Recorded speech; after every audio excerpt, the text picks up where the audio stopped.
tourism, meron kami sa energy, sa trade and industry. Sa energy, meron din kami sa DOE.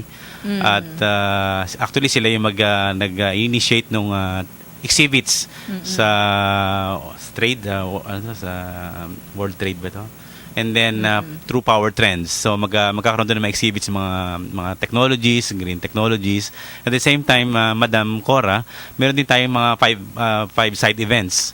Ito yung kukonduct nating mga seminars, parang info sharings lang, and at the same time technology, sinatawag nating matching. So in At this saka meron yata kayong expo, no? Energy Expo, yes, 2009. ito po yung Power Trends po ito. Power Trends, Nakikita po natin doon yung mga different successful technologies.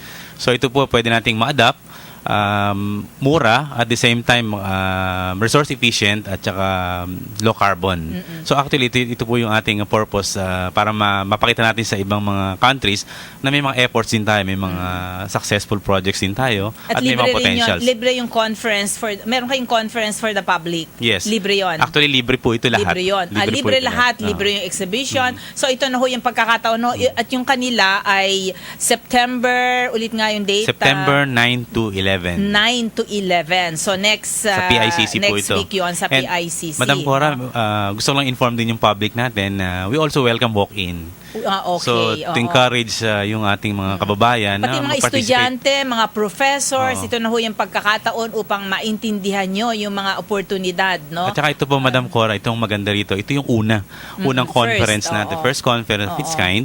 At pagkatapos nito siguro gagayahin na tayo, at we can show to the world na hindi lang tayo pang sports, at we also have potentials in terms of undertaking this kind of projects, this kind of activities. Siguro ang hamon natin dito sa tomorrow, ano, yung React, no? Meron kayong presentation of at the end, ano, may synthesis and presentation of resolution to the National Competitiveness Council, no? So I assume that ang magiging focus noon, how can we be competitive through renewable energy, no? Ngunit iyon ay pwedeng mai-input doon sa international conference naman on green industry, no? Yes, ma'am. Diba? Actually, that is Yun the ang long-term idea. goal of the conference. So, yun ho, maganda ho ito, no? Kanya kailangan na mag-participate kayo. Bago ho tayo magpatuloy, ay pinauulit sa atin yung question natin, yung quiz natin, no? Yun yung isang programa namin, ang tawag namin 5K for Sustainability, or Building the Pillars of Sustainable Development with yun ho yung sagot, no? So ang 4 pillars ho, tinagalog ho natin yon: katauhan, kalahatan, kalikasan, at kaunlaran. Ano ho yung unang K dun sa 5K? Yan ho, binanggit ho natin yon last week, kanya you should be able to answer it, no? Bago rin ho tayo magpatuloy, ay meron ho lang tayong mga announcements dito, at baka makakalimutan natin, mapagalitan tayo nito mga kaibigan natin na pinangakuan natin, ano? Unang-una ho, yung ASEAN Center for Biodiversity first ASEAN-wide photo contest, zooming in on biodiversity. Ang deadline ho, supposedly yon ay August 30 na nakaraan na, ay na-extend hanggang September 6, Sunday. So ito na ho yung pagkakataon ninyo, lahat ho ng mga photographers, whether professional or hobbyist, na sumali dito. Meron ho 3 categories. Siguro yung isang category doon professional, yung isa ay hobbyist, yung isa ay estudyante. Pakitingnan nyo na lang ho sa www.aseanbiodiversity.org. Ang total prizes ho ay $7,700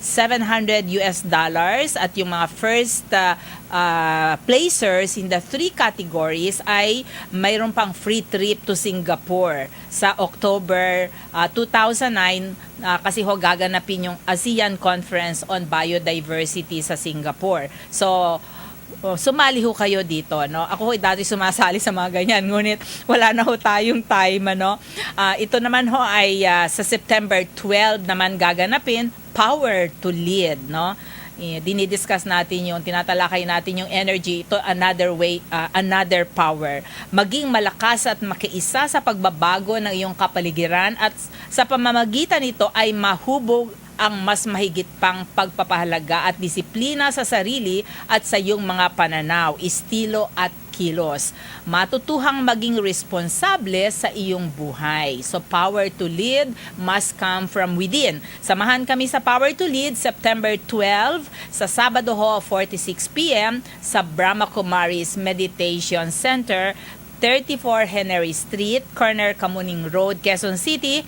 Para ho kayo makapag-reserve ng seat, libre ho ito, ay 414-9421 ho ang tatawagan nyo. 414-9421. Ito po ho yung isa, Watts Trumpets Musical NOAA. Ano ibig sabihin ng NOAA? No Ordinary Aquatic Habitat. A modern adaptation of Noah and the Ark. Ito naman ho ay September 30 na pala ito, no? Sunday, 3 o'clock in the afternoon sa Meralco Theater. Mga tickets ho nito, they range from 500 to 1,200. At ito ho ay for the benefit of the Kaisa 0 to 6. Ito ho ay isang project ng Kaisa para sa Kaunlaran. Ito ho yung foundation ng mga Chinoys, Chinese Filipinos.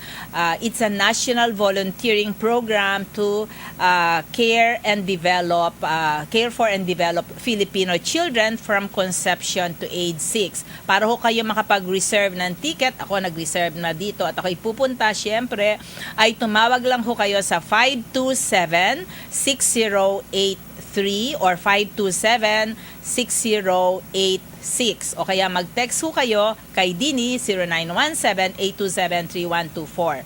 Okay, car washer to top 6 DJ of the world. Yan ho si Ferry Corsten, isang Dutch na married to a Filipina. Gumagawa ho siya ng mga trance music na nagkamit na ng madaming gold at platinum labels. At siya ho ay isang lover of the environment. Kanya ho, aming kayong inaanyayahan na bumoto sa kanya upang maging top DJ of the world pa ulit siya.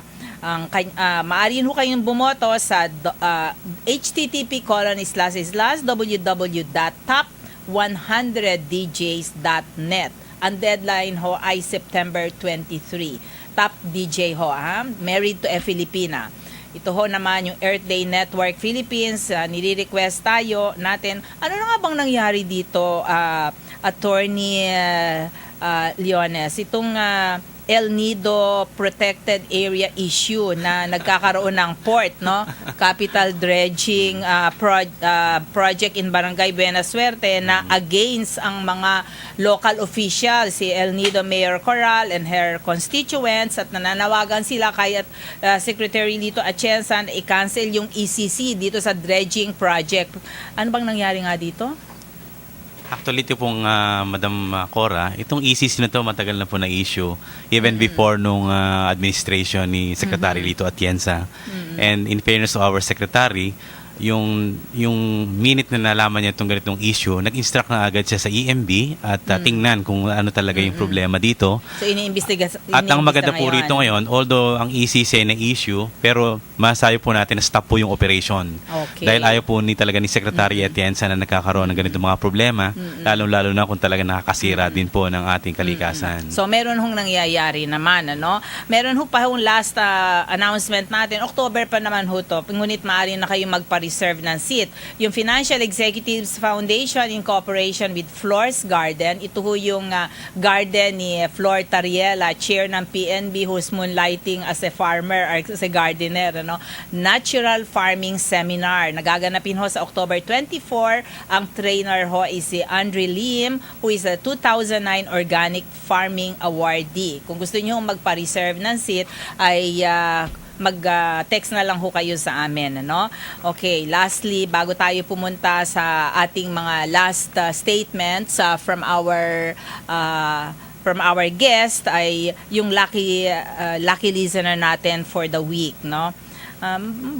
Before that, i-greet muna natin yung some of our loyal listeners. Good evening to you, Dr. Ofelia Tolentino ng Santiago City, Sister Luz ng Carmel, Awagi, Ilocos Norte, siyempre si Lito X Conde and Christy Rojas ng ERDB, Los Baños, Laguna, na parating tumutulong sa atin sa pagte-text at webcast, si Abdul Karim Tam ng Malabon, si Eli and Lito Bonifacio at ang Barek Cooperative ng Sorsogon City, si Tita Biday Soro and Nene Agregado at si Remy Tolin ng Calapan, Mindoro, Oriental Mindoro. Good evening ho sa inyong lahat. Yung lucky listener ho natin ay ating i-announce pagkatapos ng ilang pang paalala sa ating partner sponsors.